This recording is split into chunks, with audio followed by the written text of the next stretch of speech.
अब भाजपा के पूर्व जिलाध्यक्ष शशांक उस्मेन जी बेचारे बगावती कार्यकर्ताओं को समझाते रह गए कि भैया मान जाओ, हमारी बात मान जाओ, बगावत ना करो, अच्छी बात नहीं है, निकाय चुनाव आ गया है, कम से कम बकायदा बीजेपी के प्रत्याशी को जीतने दो। इनकी बात कोई नहीं सुनता है और बागी कार्यकर्ता चुनाव भी जीत जाते हैं, आखिरकार पुनः बीजेपी में शामिल हो जाते हैं। लेकिन ऐसे में भैया हमको एक जुमलेबाजी वाले विधायक जी की याद आ गई जो कह रहे थे कि बगावत करोगे तो मैं बुलडोजर भेज दूंगा, हमारा बुलडोजर जाएगा। पहले सुन लीजिए फिर आगे और बताते हैं।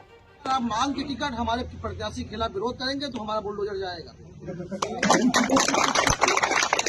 अब एक बात तो साबित हो गई कि निकाय चुनाव में जो हैदरगढ़ के सबसे स्मार्ट विधायक जी कहीं ना है कि देखो मैं बुलडोजर भेज दूंगा, ये केवल जुमलेबाजी थी। आखिरकार भैया जुमलेबाजी होती है तब है तो देखा तो जुमलेबाज वाले बुलडोजर में लकवा लगवा या जंख लगवा ये तो वही जाने, हम इस पर कोई टिक्का टिप्पणी नहीं करेंगे। लेकिन आलोक तिवारी को देख करके एक बात तो कहनी पड़ेगी कि बागी होकर के चुनाव जीते और उसके बाद पुनः बीजेपी में शामिल हो गए तो चित भी मेरा पट भी मेरा, परिस्थिति चाहे जैसी हो लेकिन फायदा तो मेरा ही होना चाहिए। क्या ही बताएं, अरविंद मौर्य जी के मुंह में लड्डू जा रहा था और पीठ थपथपाने वाला इन्होंने काम किया है, ऊपर से चाबासी मिलेगी कि वाह भैया वाह, नए नए जिलाध्यक्ष बने हैं तो काम बढ़िया कर रहे हैं।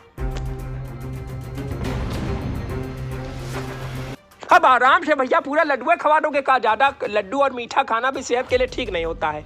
निकाय चुनाव में भाजपा से बागी होकर के चुनाव लड़ने के बाद जीतने वाले 2 नगर पंचायत अध्यक्ष समेत 3 लोग बुधवार को बीजेपी में शामिल हो गए। इसे लेकर के दिन भर चर्चाएं होती रहीं कि फलाने रहे ना भैया काट रहे हैं कि बीजेपी से हमको टिकट नहीं मिला है, हम अगर निर्दलीय लड़ेंगे, निर्दलीय चुनाव जीते बीजेपी में आएंगे वापस से। देखो देखो फिर से बीजेपी में आएंगे, वाह भैया वाह।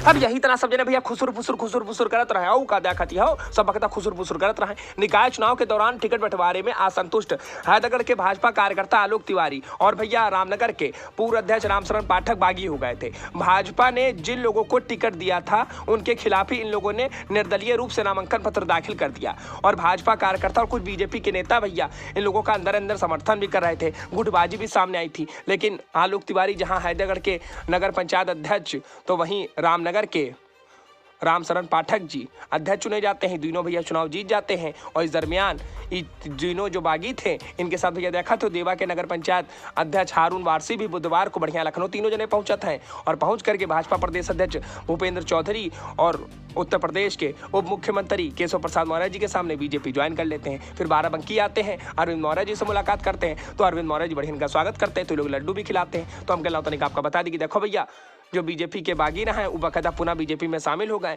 राजनीति में कब क्या हो जाए कुछ कहा नहीं जा सकता है। बाकी वीडियो अच्छी लगी तो कमेंट करो, चैनल को सब्सक्राइब कर लो, सहज खबर इस पर मिलेगी तो बेल आइकन दबा दो। बाकी ना तो हम किसी पर टीका टिप्पणी कर रहे हैं ना ही भी हम किसी को टारगेट कर रहे हैं, बस बकायदा आप सरल भाषा में खबर पहुंचानी थी तो हम कहना तो आपका बता दी। बाकी आपकी कार्यक्रम कीजिएगा।